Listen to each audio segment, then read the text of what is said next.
अस्सलाम वालेकुम and welcome back again. कैसे हैं आप सब लोग? उम्मीद है कि सब खैरियत से होंगे और ठीक ठाक होंगे। तो जैसा कि लास्ट व्लॉग में मैंने आप लोगों से अपनी प्रेगनेंसी जर्नी सारी शेयर की है, डिलीवरी कॉम्प्लिकेशन और उसके बाद की भी जो मसाइल थे वो सारे डिटेल में डिस्कस किए हैं।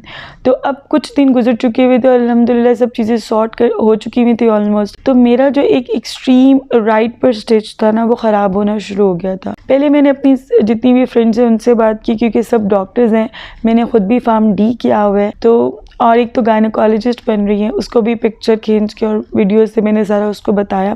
तो उसने मुझे कहा डेंजन खा लो। डेंजन में पहले भी खाना शुरू हो चुकी हुई थी इटसेल्फ, क्योंकि वो एंटी इन्फ्लेमेटरी होती है, वो इन्फ्लेमेशन को मज़ीद होने से रोकती है। तो मुझे नहीं था कोई फ़र्क पड़ा। तो फिर मैं I went to a hospital, तो मैंने वहाँ पर सारा दिखाया। तो उन्होंने मेरा पूरा जो वुंड है उसको क्लीन किया और वुंड की डेप्थ इतनी हो चुकी हुई थी कि गॉज को नॉर्मल सलाइन में डिप करके उन्होंने बीच में इंसर्ट किया और ऊपर फिर उन्होंने बैंडेज लगाई।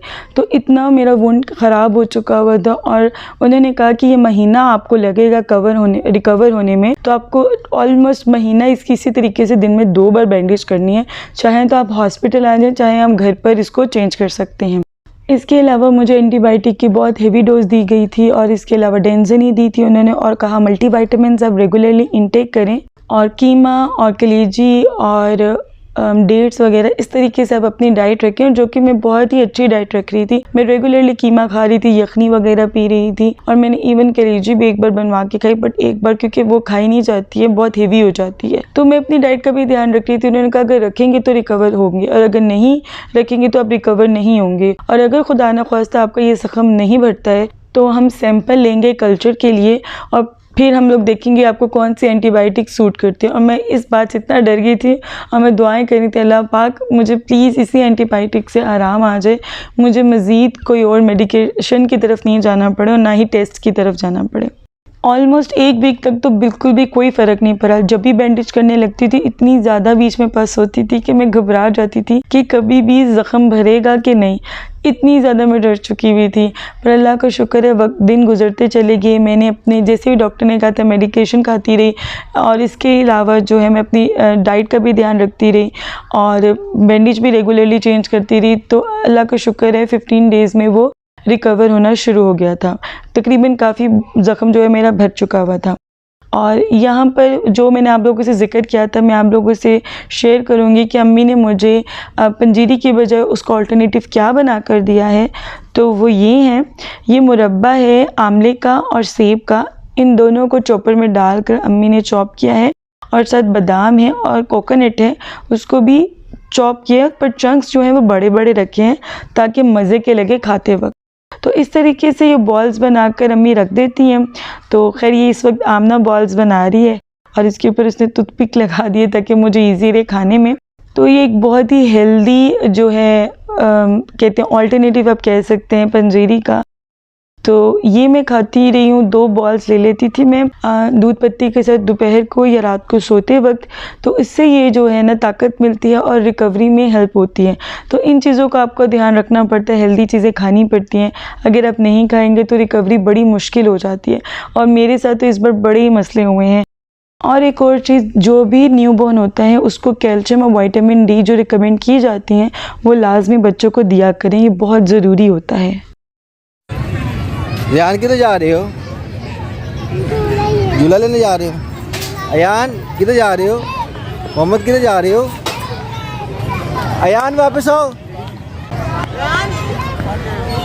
आज आजो आजो आजो आजो आजो आजो आजो आजो आजो आजो आजो आजो आजो आजो।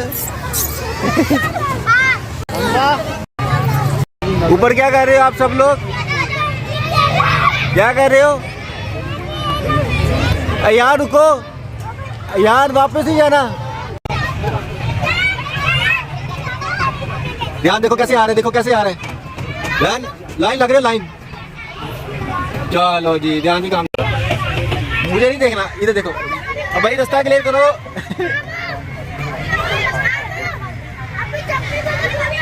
आ रहे जंपिंग वाला खाना खाने गया।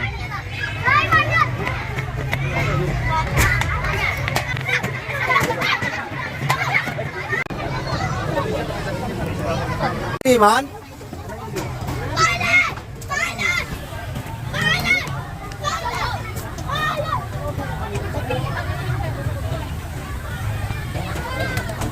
क्या कर रहे हो? केले हो? आप क्या कर रहे हो? अभी आपको चढ़ाता हूँ। ईमान, ईमान चुड़ैल तो नहीं हो?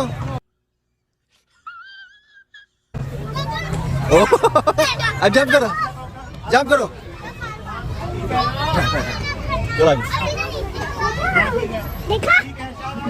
वो देखो मोहम्मद कहाँ चढ़ गए।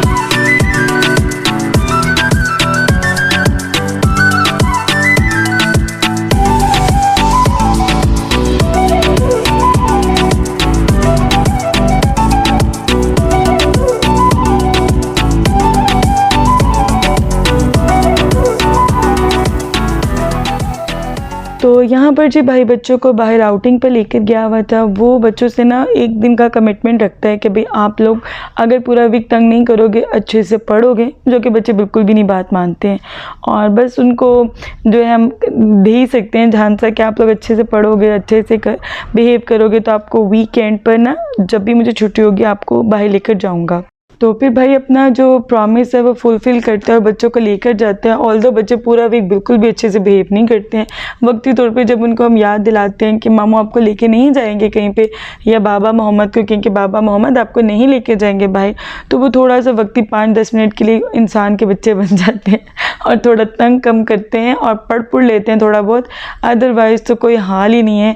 और वैसे भी गैदरिंग हो ना तो बच्चे तो वैसे बहुत तंग करते हैं। मेरी छोटी सिस्टर भी आई हुई थी तो गैदरिंग ज़्यादा थी, और यूसी का बेटा है रियान, उसके भी माशाल्लाह 3 बच्चे हैं, और फिर हम सब के बच्चे मिला कर जो हल्ला गुल्ला करते हैं, जो शोर करते हैं, वो तो आप इमेजिन भी नहीं कर सकते। इतना हमारे घर में हर वक्त ऐसे लगता है शादी का माहौल है।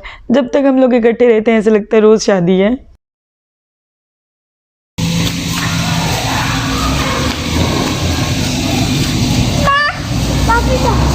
बच्चे जब घर आए हैं, उनको नहलाया धुलाया चेंज किया है, तो मेरा प्लान ये था कि इनको अब सुला देंगे।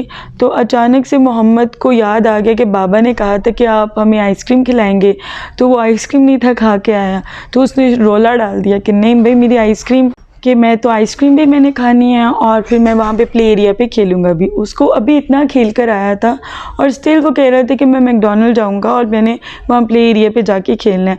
तो हम उसको कह रहे थे बेटा आप में जान है कि आप मज़ीद खेल सको। तो खैर हम लोग निकल आए थे और अब हम लोग जा रहे थे मैकडॉनल्ड। पहले हम लोगों ने सोचा कि कहीं और चलते हैं, फिर हम लोग को याद आया कि भाई मोहम्मद ने आइसक्रीम खानी है, और मोहम्मद को अगर किसी जगह की कोई चीज़ पसंद आए ना तो वो वहीं पर्टिकुलरली वहीं की चीज़ खाता है। अगर उसको थोड़ा सा भी फ्लेवर या टेस्ट डिफरेंट लगे ना तो वो नहीं खाता है। तो फिर इसलिए हम लोग जा रहे थे मैकडॉनल्ड ताकि बच्चों को जो है वहाँ से आइसक्रीम ले दें। और मेरा प्लान था कि मैं बिल्कुल भी आइसक्रीम नहीं खाऊंगी, मुझे बिल्कुल भी जो है ना आइसक्रीम इतनी ज़्यादा नहीं पसंद है, खाती हूँ बहुत कम खाती हूँ। अगर इस तरीके से कोई चीज़ खाने जा रही है ना तो मैं वो ड्रॉप कर देती हूँ और मैं कहती हूँ अगर सर्दी है सूप पी लेती हूँ और वैसे अदरवाइज़ मैं कॉफ़ी ले लेती हूँ। तो अभी यहाँ पर ये डिस्कशन हो रही थी कि हम लोगों ने अंदर प्ले एरिया पे जाके खेलना है, बच्चे ये कह रहे थे और हम लोग कह रहे थे नहीं भाई बारिश बहुत तेज़ हुई है तो प्ले एरिया डूब गया तो हम लोग अंदर नहीं जा सकते, हम लोग बाहर से ही बस कोन लेके जा सकते। और बच्चे इतने समझदार हैं, वो कह रहे हैं कि अच्छा अगर ये डूब गए हैं तो हम ये वाली रोड क्यों नहीं डूबी है, ये भी तो साथ डूब जाती। इतने तेज़ माशाल्लाह बच्चे हैं कि वो हमारी बातों में नहीं आते हैं। आराम से बेटा, आप इसी तरह खाओ मम्मा। आयान दो बेटा, स्पून दो बेटा, 1 स्पून ईमान के